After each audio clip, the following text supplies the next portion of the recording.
हाय दोस्तों, नमस्कार। आज मैं आपको मानव संपदा पोर्टल से संबंधित कुछ जानकारियाँ दूंगी। क्योंकि मानव संपदा पोर्टल बेसिक शिक्षा एजुकेशन डिपार्टमेंट और हेल्थ डिपार्टमेंट के लिए नया नहीं है, वहाँ पे इस पे काम चल रहा है। और लेकिन ये हमारे डिपार्टमेंट के लिए, एनिमल हस्बेंड्री डिपार्टमेंट के लिए नया है। इसलिए मैं थोड़ा सा आप लोगों को इसके बारे में बताऊँगा, जो बहुत ही आसान है। देखिए, इसको कैसे आप मानव संपदा पोर्टल पर बिना किसी पासवर्ड के आप और पासवर्ड भी है तो वो आपको कैसे पता चलेगा कि क्या पासवर्ड लॉगिन आईडी है आपका। उससे आप मानव संपदा पोर्टल पर अपनी सर्विस बुक को एक्सेस कर सकते हैं, उसको देख सकते हैं, इसको प्रिंट आउट ले सकते हैं और कोई कमी हो तो उसकी स्थापना कार्यालय जो कंट्रोलिंग ऑफिस है वहाँ से इसको ठीक करा सकते हैं। ये बहुत ही ज़रूरी है क्योंकि आने वाले समय में ऑनलाइन ट्रांसफ़र्स होंगे और उसमें सीआर का भी प्रोविज़न है, लीव का भी प्रोविज़न है। तो ये सारी चीज़ें जानना ज़रूरी है, जिसके बारे में मैं और भी आने वाले समय में वीडियो बनाऊंगा, जिससे आपको सारी चीज़ें पता चलती रहेंगी। तो आज हम देखेंगे कि अपनी सर्विस बुक आप कैसे ऑनलाइन देख सकते हैं। इसके लिए आपको अपने मोबाइल पर या लैपटॉप पर या डेस्कटॉप पर गूगल क्रोम को ओपन करना है। उसके सर्च बॉक्स में आपको मानव संपदा उत्तर प्रदेश या मानव संपदा टाइप करना है। जो सबसे पहला एड्रेस ओपन होगा उसमें EHRMS upsdc.gov.in है, इसको क्लिक करिए। जैसे आप क्लिक करेंगे मानव संपदा पोर्टल उत्तर प्रदेश गवर्नमेंट का जो है ओपन होगा। डैशबोर्ड, इसमें डैशबोर्ड में आप देख सकते हैं बहुत सारी जानकारियाँ हैं, लेकिन इसमें आपको देखिए यहाँ पर पब्लिक विंडो लिखा हुआ है, एक कैप्शन है, इसके अंदर आपको आना है फैक्ट शीट P2 में। फैक्ट शीट P2 में जब आएंगे आप तो यहाँ पर आप देख सकते हैं कि आपको अपना एनिमल हस्बेंड्री डिपार्टमेंट सेलेक्ट करना है ड्रॉप डाउन से, इसी तरीके से एनिमल हस्बेंड्री डायरेक्टरेट। इसके बाद आपका EHRMS कोड डालना है।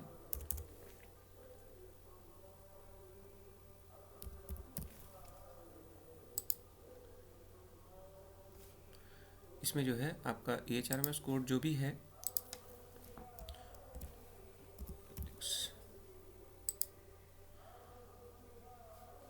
उसको आपको फिल करना है। ये मैंने अपना EHRMS कोड फिल किया। इसके बाद देखिए मेरी सर्विस बुक ओपन हो गई है। इसमें फैक्ट शीट P2 के नाम से पूरा डिटेल है, नाम है, सारा डिटेल्स है। इसमें देखिए दो चीज़ें हैं, आपको ये सब क्या चेक करना है। ये तो आपके पर्सनल डिटेल जो है, name, father's name, date of birth, regular हैं, कैसे एम्प्लॉई हैं, कौन सी कैडर है, मेल हैं, फीमेल हैं, सर्विस स्टार्ट डेट क्या है, स्पाउस का EHRMS कोड क्या है, ये ज़रूर देख लें। जिनकी वाइफ गवर्नमेंट जॉब में हैं, स्टेट गवर्नमेंट में या सेंट्रल गवर्नमेंट जहाँ पर भी हों, उनका EHRMS कोड अगर है तो उसको ज़रूर कर दें, भर दें, यहाँ पे भरवा सुनिश्चित कर लें, क्योंकि ये आपके ट्रांसफ़र पोस्टिंग के टाइम पे काम आएगा। दूसरा ये है कि आपकी प्रेजेंट पोस्टिंग, करंट पोस्टिंग की डिटेल्स सही होनी चाहिए। कहाँ पर आप पोस्टेड हैं, डिस्ट्रिक्ट कौन सा है, रिपोर्टिंग ऑफिस कौन है। रिपोर्टिंग ऑफिस वो होता है जैसे कि हर डिस्ट्रिक्ट में CVO ऑफिस जो होता है वो सभी कर्मचारियों का रिपोर्टिंग ऑफिसर है। पोस्टिंग ऑफिस किस हॉस्पिटल पर आप पोस्टेड हैं, पोस्ट का नाम क्या है और डेट ऑफ ज्वाइनिंग, आपने प्रेजेंट जो कार्यालय है, प्रेजेंट पोस्टिंग में कब ज्वाइन किया है। क्वालिफ़िकेशन आपकी क्या है, क्वालिफ़िकेशन आप जितनी भी है वो सब खुद आप अपलोड कर सकते हैं लॉगिन करने के बाद। उसके बारे में मैं जस्ट इसके बाद बताऊंगा। इसके बाद ये भी बहुत आवश्यक है कि आप पुराने पिछले समय में कहाँ कहाँ पोस्टेड रहे हैं। जैसे जो पहली बार गोरखपुर में आए हैं उनके लिए तो कोई ज़्यादा दिक्कत नहीं है, उनकी इनिशियल पोस्टिंग, प्रेजेंट पोस्टिंग और पोस्टिंग डिटेल दोनों सेम ही होगी। लेकिन जो पुरानी सर्विस में है, पहले भी जॉब कई और डिस्ट्रिक्ट में रह चुके हैं, तो उनकी ये और भी डिटेल्स इसमें भरी जाएंगी। उसमें आपका डिस्ट्रिक्ट होगा, ऑफिस का नाम होगा, डेजिग्नेशन, पोस्ट और कब ज्वाइन किया, रिलीव हुए, फ़र्क कब ज्वाइन हुआ फिर रिलीव हुए। इस तरह करते करते ये रो बढ़ती जाएगी। डिपार्टमेंट इंक्वायरी वगैरह है तो ये इसमें होगा परमानेंट एंड लोकल एड्रेस। ये तो आपकी बहुत ही छोटी जो है एक समरी टाइप की हिस्ट्री शीट है, आपकी सर्विस बुक है, इसको आप प्रिंट आउट ले सकते हैं। अब देखिए इसके बाद जो है, ये तो नॉर्मल है कि आप कैसे केवल EHRMS कोड से कैसे एक्सेस कर सकते हैं अपनी सर्विस बुक। इसके बाद आपको बताता हूँ मैं कि आप लॉगिन कैसे कर सकते हैं बिना और डिटेल में कैसे लॉगिन कर सकते हैं EHRMS पोर्ट पर अपने खुद के डैशबोर्ड पर। देखिए यहाँ पर दाहिने तरफ देखेंगे EHRMS लॉगिन है, इसको क्लिक करिए। इसमें यूज़र लॉगिन के लिए एक छोटा सा विंडो ओपन हुआ है जिसमें यूज़र डिपार्टमेंट आपको देखिए बेसिक है, मेडिकल हेल्थ है, राज्य संपत्ति है, ऑल अदर डिपार्टमेंट्स को क्लिक करिए। इसके बाद जो है आपका जो भी EHRMS कोड है वही यूज़र ID होगा। मेरा EHRMS कोड मैंने डाल दिया है। इसके बाद मैंने अपना पासवर्ड डाल दिया। देखिए जो फर्स्ट टाइम लॉगिन करेंगे उनके लिए बहुत ही सिंपल सा तरीका है कि आपके अंग्रेज़ी नाम का 3 जो फर्स्ट अल्फ़ाबेट है, पहला 3 जो अल्फ़ाबेट हैं वो कैपिटल लेटर में टाइप कीजिए और ईयर ऑफ बर्थ, अगर 1983 है तो 1983 टाइप करिए, 82 है तो 1982, 1967 है तो 1967, 1967। इस तरीके से आपका जो अंग्रेज़ी लेटर है उसके फर्स्ट 3 लेटर्स और year of birth, complete year of birth, केवल अंतिम का 2001 में 01 नहीं 2001 ये करेंगे। इसके बाद आप कैप्चा करेंगे और एक इम्पॉर्टेंट बात ये है कि जैसे ही आप लॉगिन करेंगे इस पासवर्ड से, लॉगिन करने के तुरंत बाद आपको अपना पासवर्ड चेंज करना पड़ेगा। ये सिस्टम का मैकेनिज़्म है, तो उसको चेंज करके अपनी सहूलियत के हिसाब से आप अपना पासवर्ड बना सकते हैं। देखिए मैंने कैप्चा भी भर दिया इसमें। इसके बाद तो है, देखते हैं क्या आता है।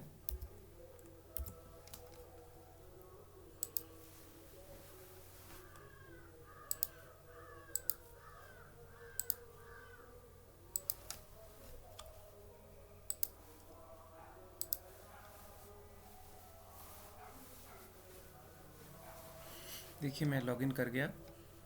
डिपार्टमेंट का नाम management department Uttar Pradesh, logged as HRMS code मेरा है, नाम है और रोल जनरल यूज़र है, posted at veterinary hospital so and so.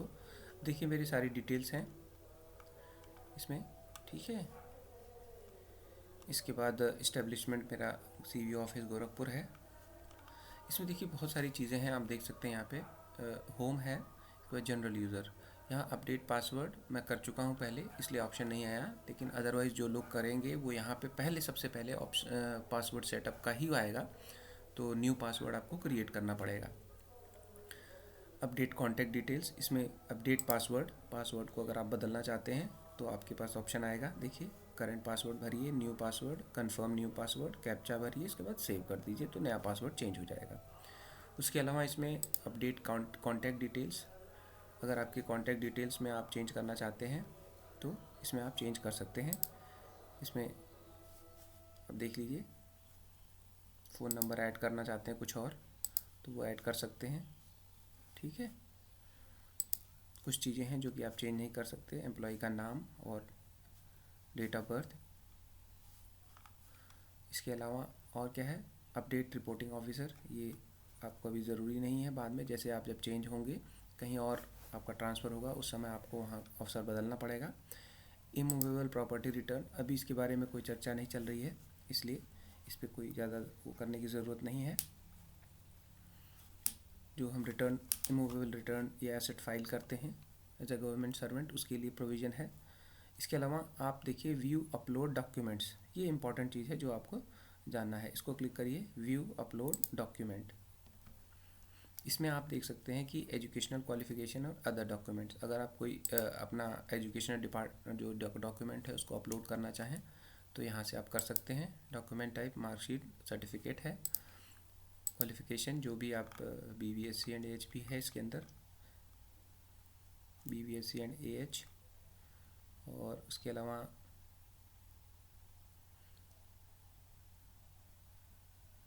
जो भी डिग्री अगर आप इसमें कुछ अपना अपलोड करना चाहते हैं वो कर सकते हैं, ठीक है।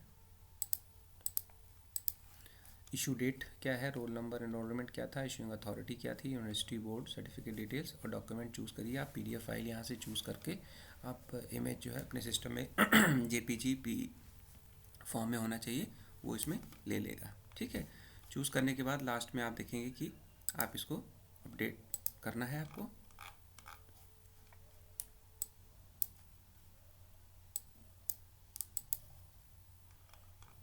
इसी तरीके से अदर डॉक्यूमेंट्स, अगर कोई ट्रेनिंग वगैरह इस का आपके पास कुछ हो, पैन नंबर, पैन कार्ड की डिटेल्स में अपलोड करना चाहें तो वो कर सकते हैं।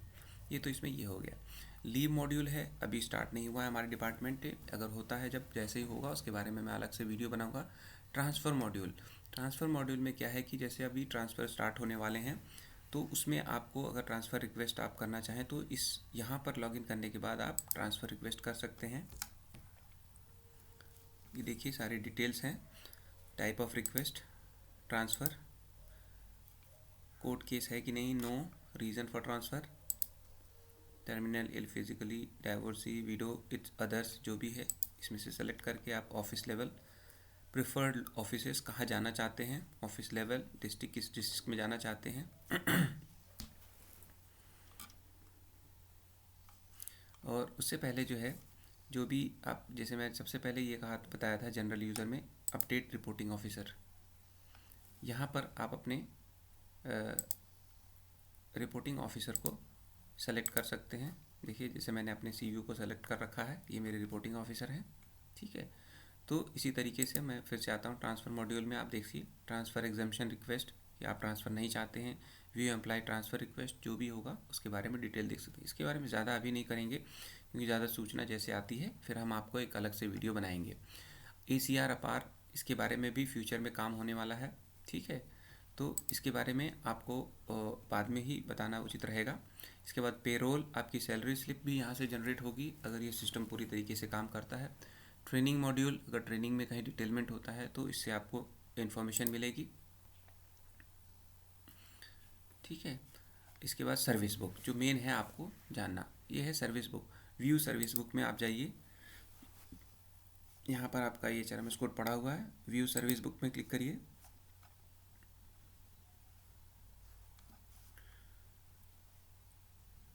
देखिए यहाँ पर फिर से आपकी सर्विस बुक पूरी PDF फॉर्म में जनरेट हो गई है। इसको आप, ये ज़्यादा डिटेल है, फैक्ट शीट जो थी वो उसमें बहुत शॉर्टकट में था, लेकिन यहाँ पर आपको अपनी सर्विस बुक कंप्लीट डिटेल में मिलेगी। तो बेहतर होगा कि आप यहाँ से प्रिंट आउट लें जिसमें कि आपकी सारी सूचना हो, जिसको आप पढ़ लीजिए। पढ़ने के बाद जहाँ पे जो मिस्टेक हो वहीं पर आप उसको करेक्ट कर दीजिए साफ साफ, और इसको सबमिट कर दीजिए अपने स्थापना कार्यालय में, स्थापना बाबू के पास, क्लर्क के पास, ताकि वो आसानी से उस चीज़ को वहीं पे ठीक कर लें, ठीक है। तो इसका प्रिंट आउट लेना एक बार कम से कम बहुत ही आवश्यक है, और इसको ठीक कराना भी बहुत आवश्यक है।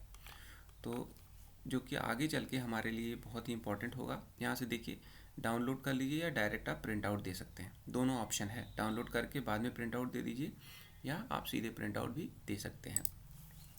तो ये चीज़ें हैं इसमें आपके डैशबोर्ड पर मानव संपदा के। तो फिलहाल आप सबसे पहले आप सर्विस बुक ऑप्शन में आइए, सबसे पहले लॉगिन करिए, इसके बाद अपना पासवर्ड को अपडेट करिए, चेंज करिए, पासवर्ड को अच्छे से नोट कर लीजिए। इसके बाद सीधे सर्विस बुक में आइए, व्यू सर्विस बुक को क्लिक करिए। सर्विस बुक को PDF फॉर्म में आपके ऑटोमेटिक आएगा, उसको प्रिंट आउट लीजिए, और जहाँ जहाँ पे मिस्टेक्स हैं उसको साफ पेन से करेक्ट करके, या उस पॉइंट का रेफरेंस देते हुए अलग से पेज पे लिख करके उसके साथ प्रिंट आउट के साथ अपने संबंधित जो डीलिंग क्लर्क हैं उनको दीजिए, और उनसे इसको करेक्ट कराने के लिए अनुरोध करिए। क्योंकि ये एक बार आपकी सर्विस बुक ठीक हो जाएगी तो आगे चल के बहुत अच्छा रहेगा। अगर गलत होगी तो फिर बहुत सारी प्रॉब्लम्स आ सकते हैं, स्पेशली ट्रांसफ़र इत्यादि में, क्योंकि बहुत सारे लोगों का होम डिस्ट्रिक्ट गलत भरा हुआ है, कई जानकारियां हैं, और 250 की सर्विस संख्या में सर्विस बुक भरने में मिस्टेक्स तो होना बहुत ही कॉमन है। लेकिन फिर भी इसमें इंडिविजुअल आदमी जब अपने अपनी सर्विस बुक चेक करेगा तो उसमें गलतियों की चांसेस बहुत कम होंगी, और उसको ठीक किया जा सकता है। तो उम्मीद है कि ये वीडियो आपके काम आएगा और ये आपके लिए लाभकारी होगा। Thank you.